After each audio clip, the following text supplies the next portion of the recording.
mukhang hindi na tayo sasagutin ng hindi na ako sasagutin ng ating Vice President. So sa bawat sagot kasi na ganyan ng ating Vice President, for the record, since ayaw magpaliwanag ang VP, so ibig sabihin nito, yung paggastos ng 125 million ay na pera ng taong bayan ay hindi maipaliwanag.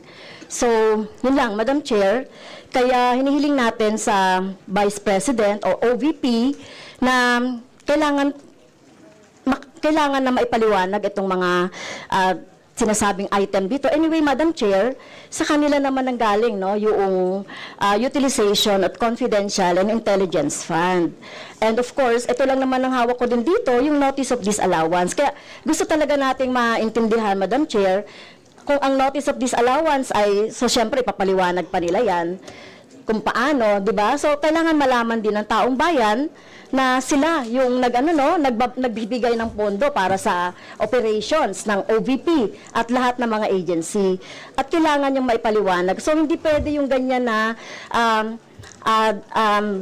yung tactics na ganyan na parang parang sorry for the pusit, na kapag nasusukol na ang pusit ay nagaano ng maitim na tinta. So, ayaw natin ng ganun, Madam Chair, kasi yung atin namang pinag-uusapan dito ay budget.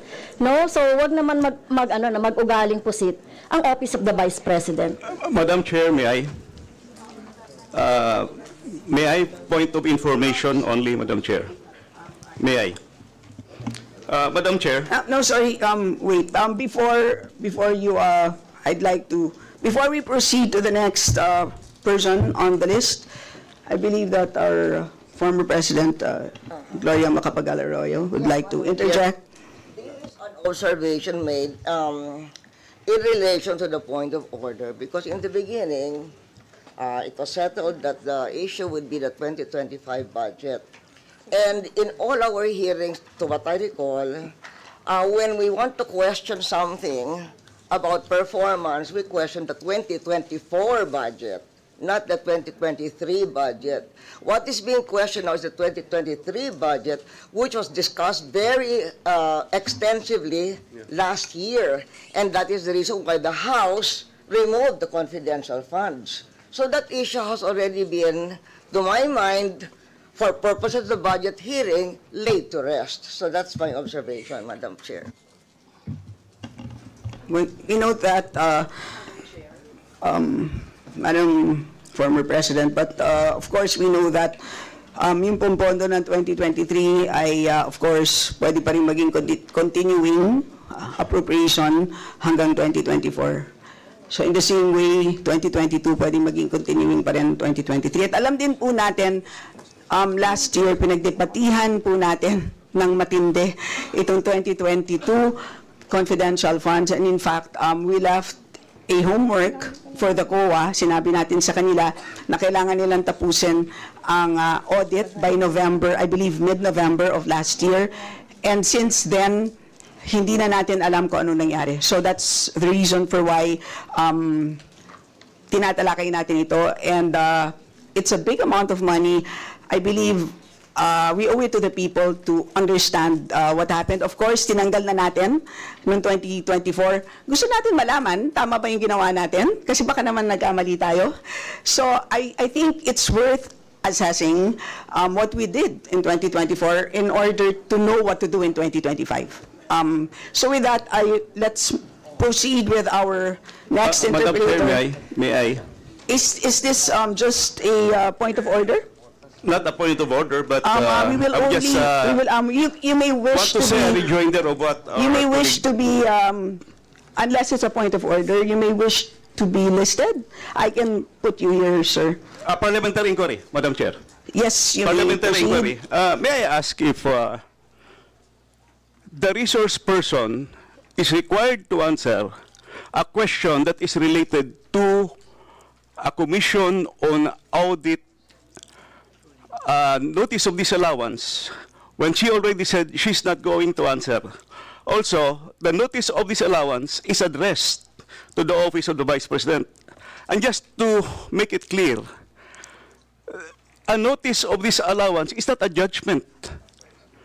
It is a request it is an order from the Commission on Audit for the particular office to explain what are the particulars. At saka hindi na yan legislation side. That is already on the accountability side in the budget cycle. So, my parliamentary inquiry, Madam Chair, is that nagsabi na nga siya na hindi siya sasagot, and it is related to the COA notice of disallowance.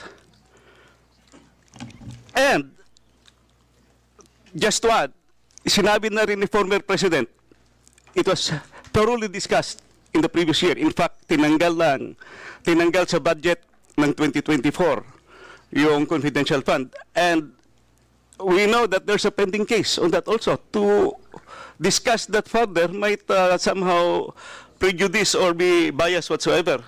So, yun lang po, Madam Chair.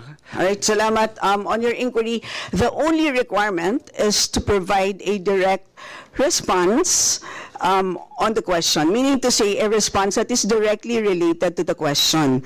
Meaning to say, kung may question at ayaw niyo pong sagutin niyo ng diretsahan na hindi po ako sasagot dun sa tanong. Ang problema po kasi, ang response ay naging hindi related dun sa tanong. Halimbawa, may tanong, ang sagot ay paglalarawan doon sa nagtanong. So, hindi naman yon klaro na hindi yon directly related dun sa tanong. Kaya, yun po, I think it's a reasonable ask. If there's a question, you may or may not answer. You're not compelled. But you just please say, I do not wish to answer.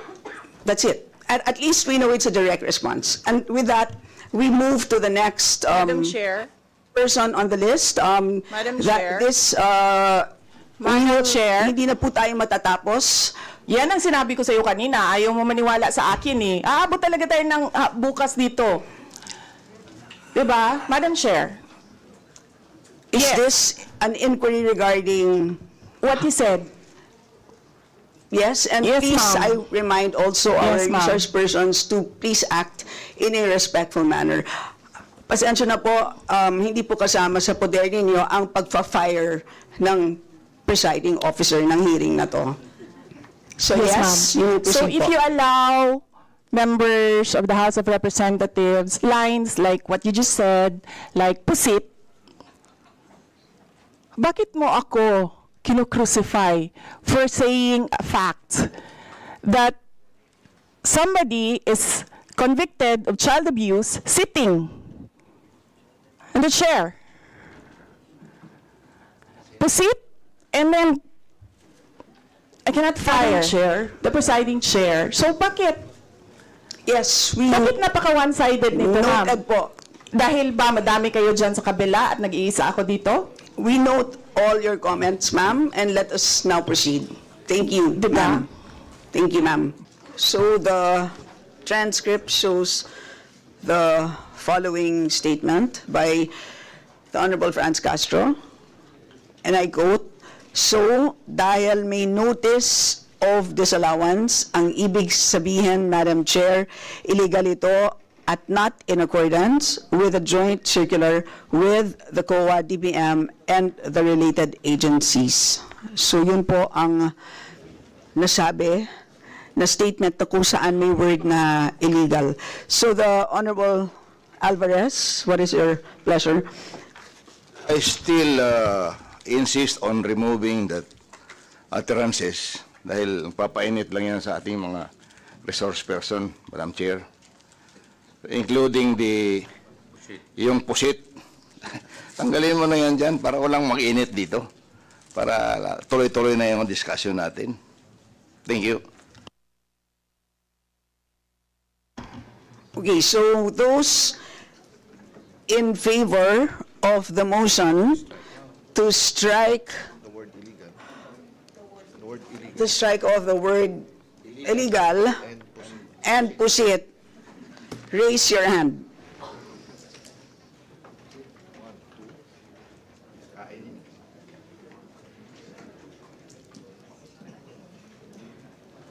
Comsec.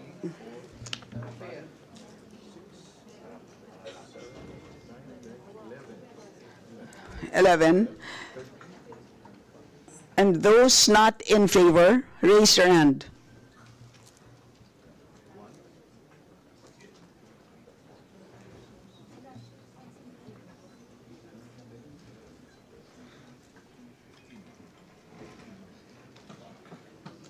15 against 13.